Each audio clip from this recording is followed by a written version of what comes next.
Hey guys, what's up? Nate here from Protoculture and Shadow Chronicles. Welcome back to Sonic Academy. Today we're going to be taking a look at how to create a 90s rave break style track. Think influences like Franky, Future Sound of London, Sasha and Digweed's Northern Exposure, Richie Blacker, and more recently stuff like Bicep, although we're going to try and keep things as retro as possible in this. So this is available as a full course at sonicacademy.com. This video we're going to kind of do an overview of how I put the track together, take a look at some of the plugins and effects that we used on the various tracks. Let's dive in, we're going to check this out.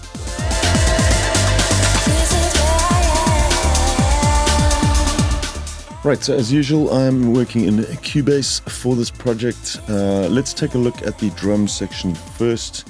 So the premise behind this was try and keep things quite authentic. I used a lot of instruments that were available in the 90s to kind of create these kind of tracks back then. We'll go through the drum section first and then move on to the synth parts afterwards. Let me just bring my mixer across so we can take a look at the effects as well. We set up two separate mixes for this track, the bus mix in Mix Console 2. We'll take a look at that afterwards. And the main mixer for the project here. So first things first, the Ghost Trigger track. This is just a copy of the 909 kick that I'm using here. Seeing as this is a breakbeat track, it's not a 4/4 a kick drum that we're using. So we've got this triggering the sidechain for various parts in the track. It's just the 909 kick that I'm using for the whole track, but just shortened and the volume's turned down so that it can be run at pre-fader. Take a look at the channel there. You can see that's running through to various other channels in the track. 909 kick, pretty self-explanatory. This one is currently loaded up in a sampler track in Cubase. I believe this came from UVI's Beatbox Anthology 2. I use quite a lot of UVI products in this because they have quite a wide selection of great 90s keyboards. The 909 snares come from Drumazon from D16. We'll take a look at some of the processing on these drum parts as well.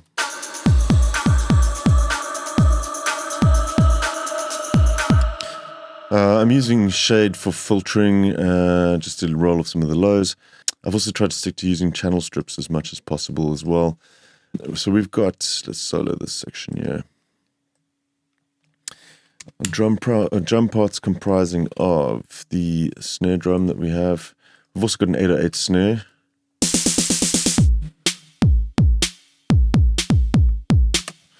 And the snare just kind of providing a little bit of extra brightness on the snare. We're using the snares from the breakbeats, which we'll come to now. I've also got a 909 hi-hat loop in there.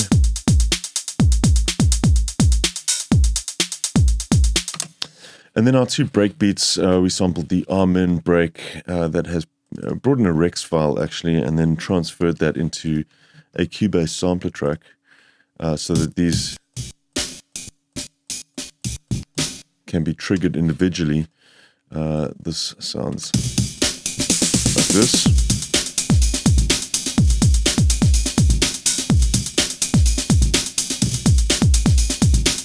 Just a bit of compression on the break itself, and you can see the second compressor is what is sidechained to our Ghost Trigger. Just bringing the drum break down a little bit when the kick is playing. Then there's a secondary drum break which we layered over the top of this.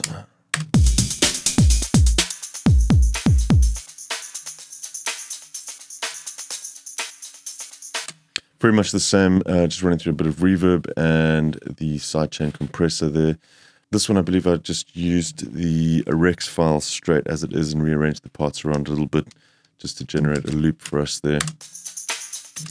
The Amen break I kept as MIDI notes because there's sections where we do little fills, and it's nice to be able to just switch the MIDI notes around like this here, for example. If we solo the drums, you can hear the fills that we've put in there.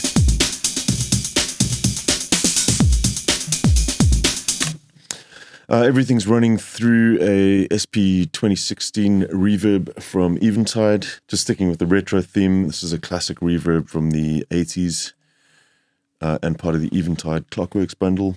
Let's move on to the bass.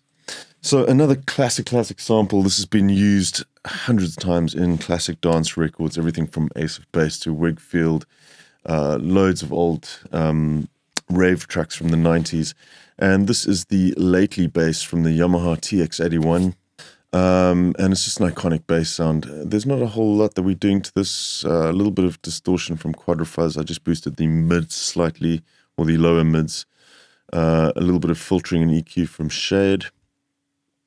This is another filter which I use just to automate the filter at some points in the track. Presswork to provide some compression. This is from Yuhi. And then again the compressor, which is sidechained to the kick. This is the sound that we're looking at.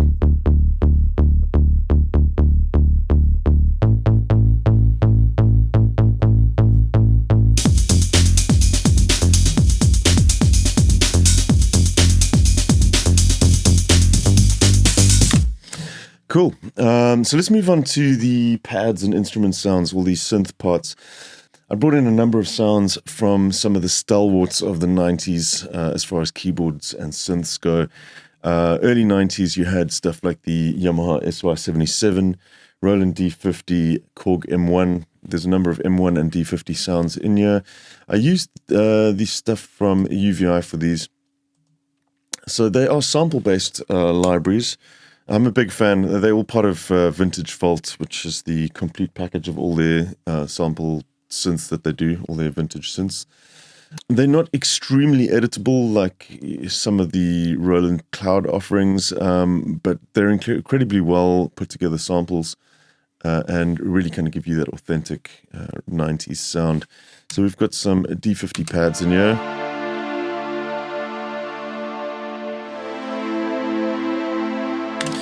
There's an Ana pad layered together with this just so that I could control a little bit of filter cutoff and have a bit more movement.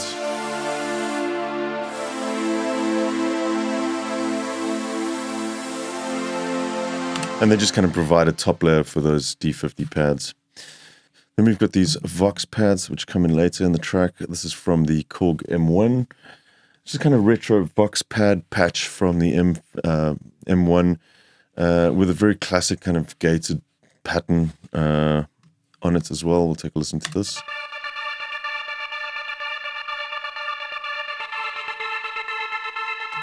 There's a little bit of panning on this, and that's running into a delay line. We'll take a look at that just a sec.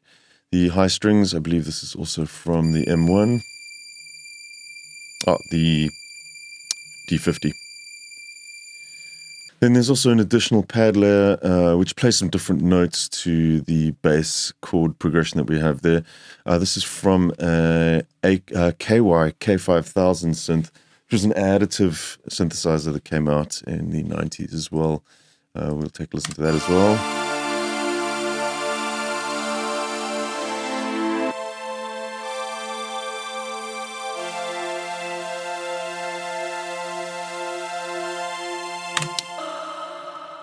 I believe the pad swell came from a Korg Wave Station. It's been rendered down to audio so that we could reverse it and apply some reverb to it.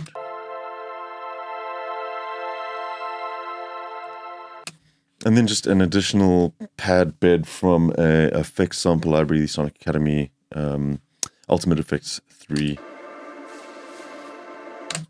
So when we stick all our pads together, we get this.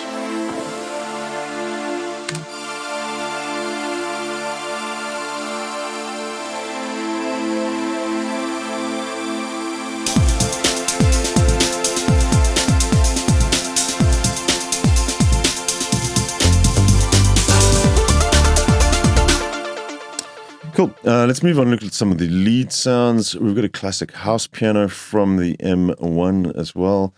So you'll notice these two are duplicated. This one, the top one, had a little bit more compression applied to it, just to kind of really bring it out for the later sections, because the pattern actually changes up. I'm using Mixbox just to kind of add some Moog filtering there for the latter part of the track. This part, the pan is playing a little bit more sparsely.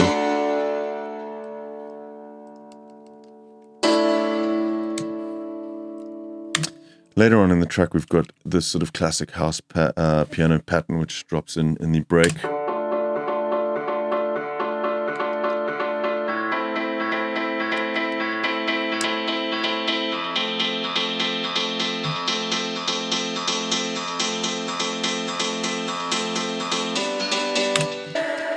Cool. Cool, that's the pianos. Let's dive into the leads quickly as well. So this is just a Vox sample. These are all from free packs as well, available online. Just a sort of Vox hit.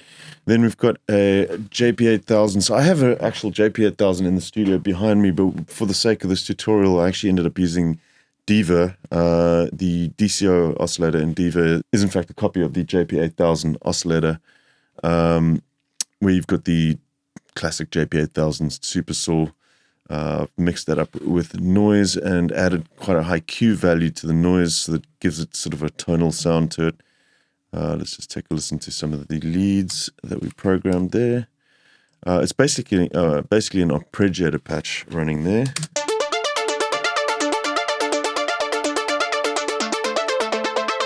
That's the Super Saw.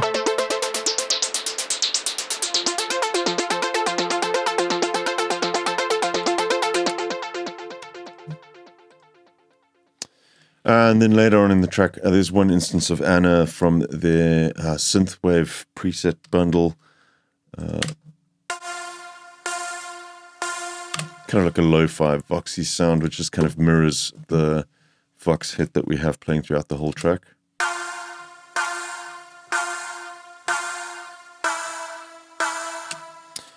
And then lastly, I played in some live leads, which we edited up.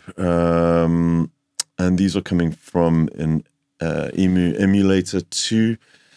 These samples are inside of the Synth Anthology 3 bundle from UVI. We'll take a listen to this one as well.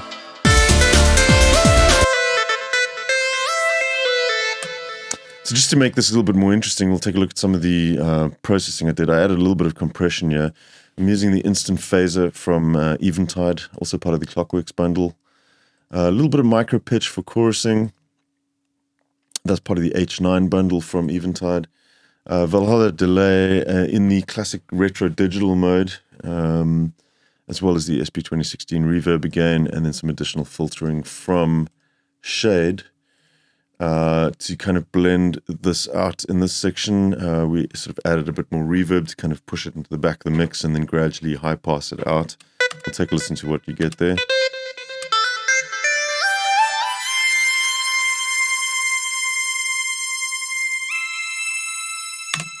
Take a listen to that in the whole mix.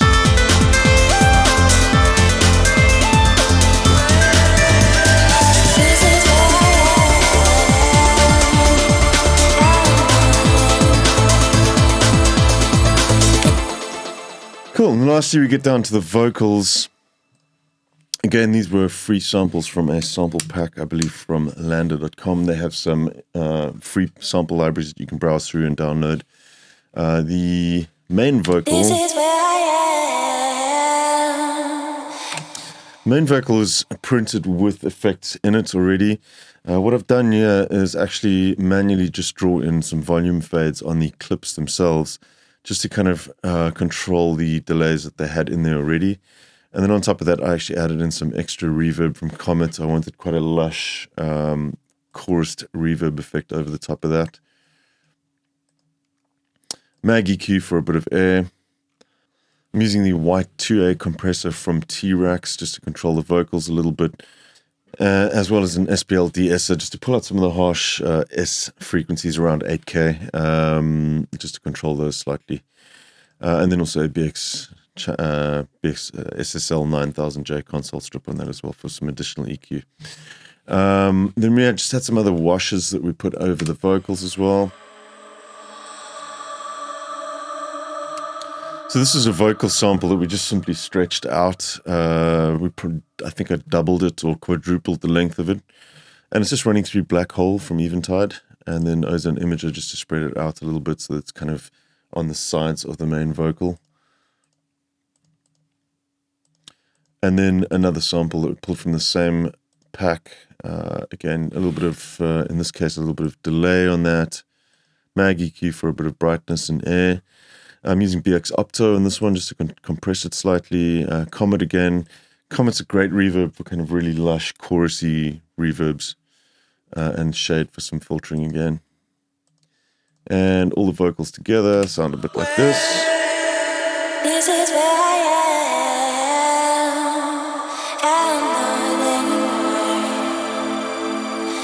is where I am, not going with you. This is where I am,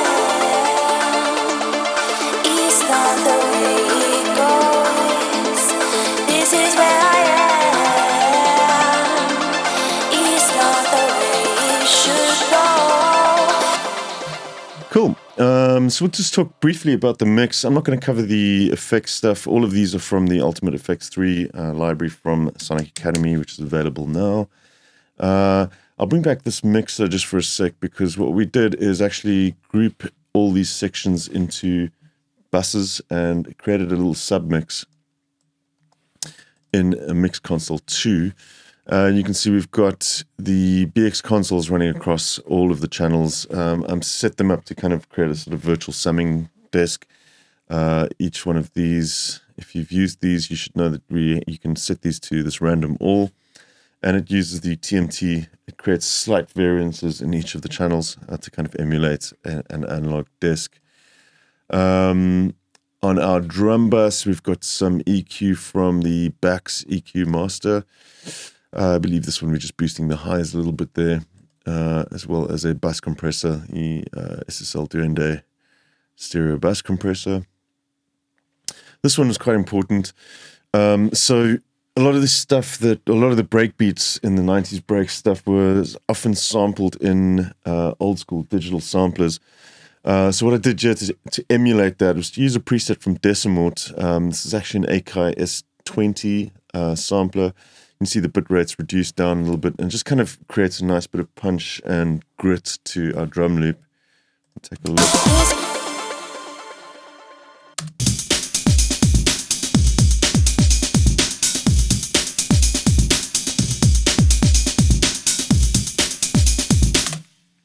Further on the other channels, there was just a bit of compression I put over the pianos in general. Verimu compressor from IK Multimedia. Standard clip, really handy tool. This is just cutting off some peaks in the synth bus, I believe.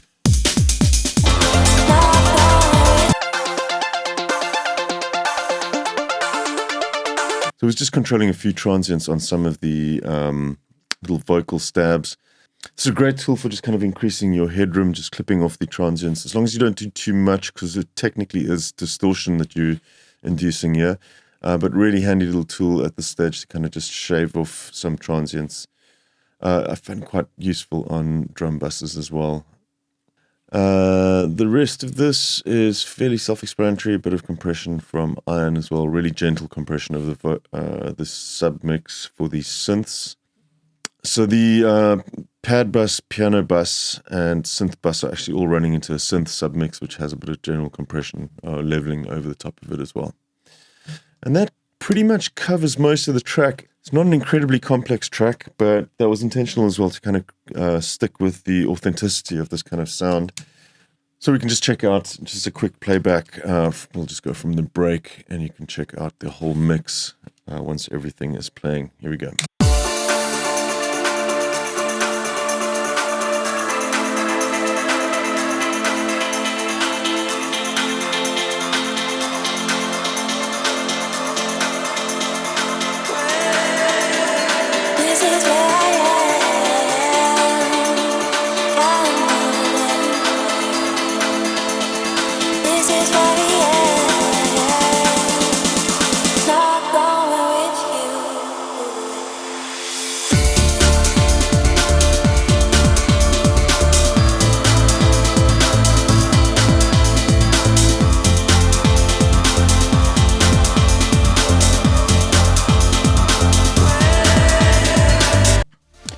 Cool. I hope you guys enjoyed this little overview. In the full tutorial, we'll cover mastering as well. I do a stem master from the stems in this project in a separate project.